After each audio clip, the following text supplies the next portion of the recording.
नमस्कार। तो प्रिय मित्रों, मैं रमन शांडिल्य एक बार पुनः हाजिर हूँ एक और श्रेष्ठ कविता लेकर।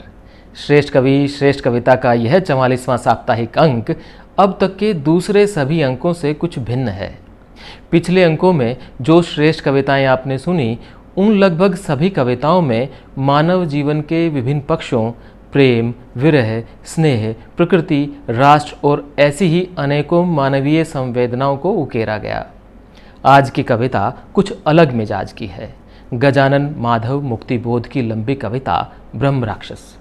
इस कविता को हिंदी जगत में पाथ ब्रेकर का दर्जा प्राप्त है तथा इसे अंग्रेजी साहित्य के महान कवि टी.एस. एलियट की प्रूफ रॉक तथा द वेस्टलैंड के समतुल्य भी माना जाता है।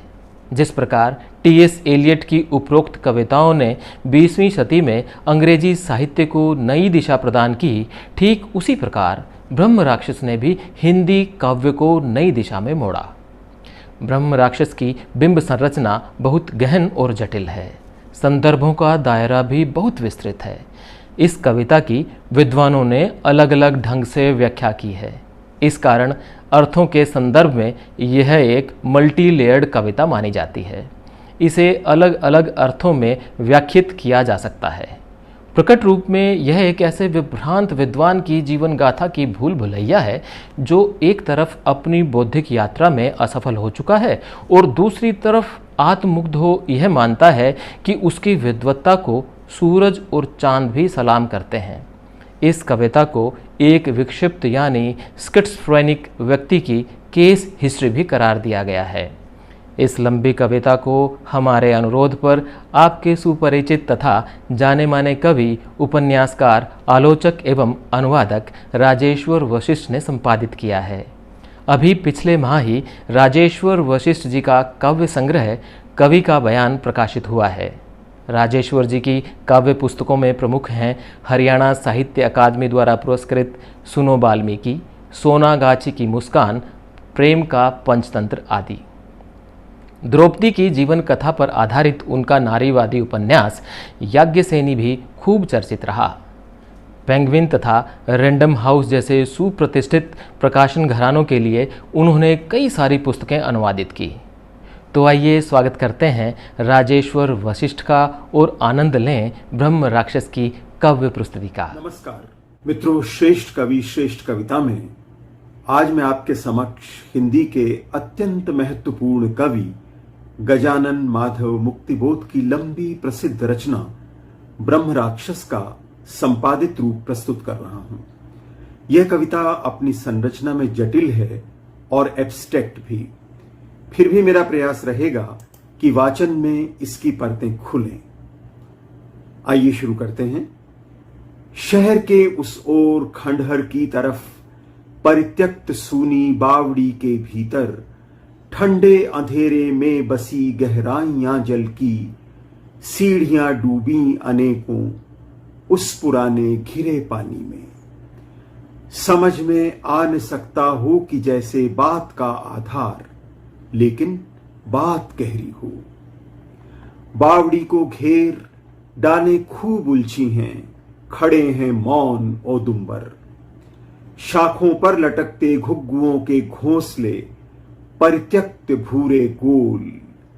विद्युत शतपुण्यों का आभास जंगली हरी कच्ची गंध में बसकर हवा में तैर बनता है गहन संदेह, अनजानी किसी बीती हुई उस श्रेष्ठता का जो कि दिल में एक खटके सी लगी रहती।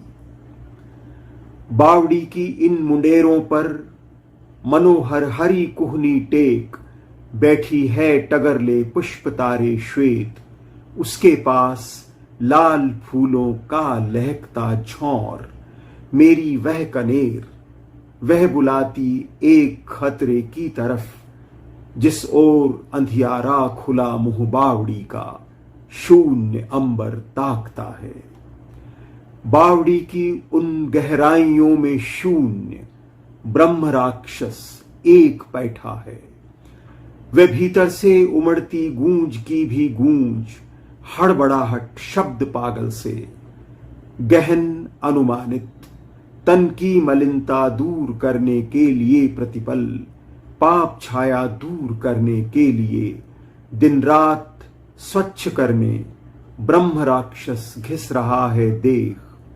हाथ के पंजे बराबर, बांह छाती मुंह छपाछप खूब करते साफ, फिर भी मैल, फिर भी मैल। और होठों से अनोखा स्तोत्र कोई क्रुद्ध मंत्रोच्चार, अथवा शुद्ध संस्कृत गालियों का ज्वार। मस्तक की लकीरें बुन रही आलोचनाओं के चमकते तार। उस अखंड स्नान का पागल प्रवाह, प्राण में संवेदना है स्याह। किंतु गहरी बावड़ी की भीतरी दीवार पर तिरछी गिरी रवि रश्मि के उड़ते हुए परमाणु जब तक जल तक पहुंचते हैं कभी, तब ब्रह्म राक्षस समझता है सूर्य ने झुककर नमस्ते कर दिया। रवि निकलता लाल चिंता की रुधिर सरिता प्रवाहित कर दीवारों पर, उदित होता चंद्र व्रण पर बांध देता श्वेत धौली पट्टियां। उद्विग्न भालों पर सितारे आसमानी छोर पर फैले हुए, अनगिनत दशमलव से दशमलव बिंदुओं के सर्वत्र पसरे हुए उलझे गणित। मैदान में मारा गया वह काम आया और वह पसरा पड़ा है, वक्ष बाहें खुली फैली एक शोधक की। व्यक्तित्व वह कोमल स्फटिक प्रासाद सा, प्रासाद में जीना व जीने की अकेली सीढ़ियां चढ़ना बहुत मुश्किल रहा। वे भाव संगत तर्क संगत कार्य सामंजस्य योनित समीकरणों के गणित की सीढ़ियां हम छोड़ दें उसके लिए। उस भाव तर्क व कार्य सामंजस्य योजन शोध में सब पंडितों सब चिंतकों के पास वह गुरु प्राप्त करने के लिए भटका। किंतु युग बदला व आया कीर्ति व्यवसायी, लाभकारी कार्य में से धन व धन में से हृदय मन, धन अभिभूत अंतःकरण में से सत्य की झाई निरंतर चिलचिलाती थी। बावड़ी में वह स्वयं पागल प्रतीकों में निरंतर कह रहा, वह कोठरी में किस तरह अपना गणित करता रहा, ओ मर गया। वह सगन झाड़ी के कटीले तम विवर में मरे पक्षी सा विदा ही हो गया। वह ज्योति अनजानी सदा को सो गई। यह क्यों हुआ, यह क्या हुआ? मैं ब्रह्म राक्षस का सजल उर शिष्य होना चाहता, जिससे कि उसका वह अधूरा कार्य, उसकी वेदना का स्रोत संगत पूर्ण निष्कर्षों तलक पहुंचा सकूं। 20वीं सदी के हिंदी साहित्य संसार के सबसे महत्वपूर्ण कवियों, निबंधकारों, साहित्यिक एवं राजनीतिक समालोचकों तथा कहानीकारों में से एक गजानन माधव मुक्तिबोध का जन्म मध्य प्रदेश के शिवपुर में वर्ष 1917 में हुआ।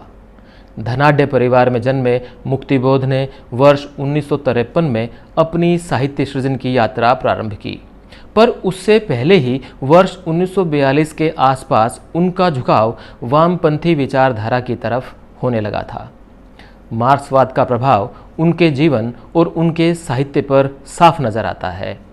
सूर्यकांत त्रिपाठी निराला के बाद मुक्तिबोध को प्रयोगवाद का प्रणेता माना जाता है। नई कविता एवं नई कहानी के सृष्टा मुक्तिबोध आधुनिक हिंदी साहित्य के जनक भी माने जाते हैं। मानव जीवन की अस्मिता, आत्मसंघर्ष एवं राजनैतिक चेतना से समृद्ध उनकी कविता तत्कालीन परंपरावादी एवं छायावादी कविता से खुलेआम बगावत का उद्घोष थी। एक तरह से वर्ष 1943 में नई कविता के मैनिफेस्टो के रूप में उभरी तार सप्तक के 7 कवियों में से एक थे मुक्तिबोध। ये कविताएं सच्चिदानंद हीरानंद वात्स्यायन ने संकलित की थी।